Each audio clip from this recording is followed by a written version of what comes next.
Let's talk about a really sneaky financial trap. It's this silent thing that affects almost everyone who gets a raise, and it quietly stops them from ever feeling truly financially secure. So let's dive in. It's a super frustrating feeling, right? You get that pay raise, you're excited, but then a few months down the line, you feel just as broke as you were before. So, we're going to break down exactly why that happens.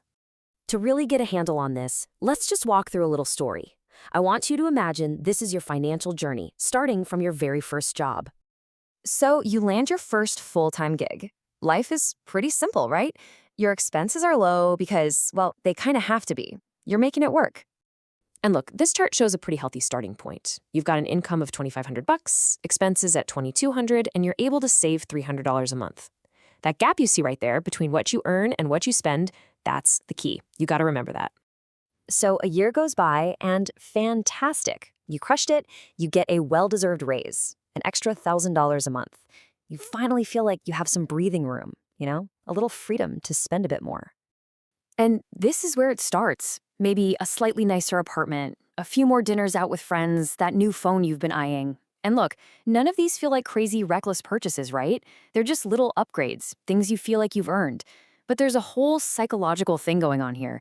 You see your friends with nice stuff, you get a little rush from buying something new, but then that feeling fades and you're already looking for the next upgrade. But check this out. This is what's so wild. Your income jumped by $1,000, but your savings? They only went up by 50 bucks. 50! Your expenses just quietly expanded to fill up almost all of that new income. And yeah, this is how the cycle really takes hold. The next raise comes, and suddenly there's a car payment, a fancier vacation, a few more of those monthly subscriptions. Each time your income gets a boost, your lifestyle gets a boost right along with it. So this whole thing, this sneaky trap we've been talking about, it actually has a name. It's called lifestyle inflation, and it's the number one reason why just earning more money doesn't automatically make you any wealthier. And the reason it's so dangerous is because it's so subtle. It's not one big, dumb decision.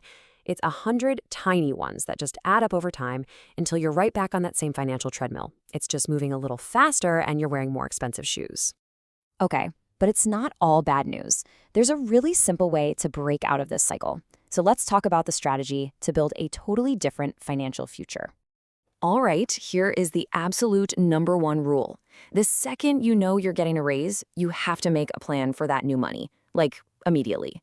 You got to pay your future self first before your day-to-day lifestyle just swallows it all up. And honestly, the best way to do this, just automate it.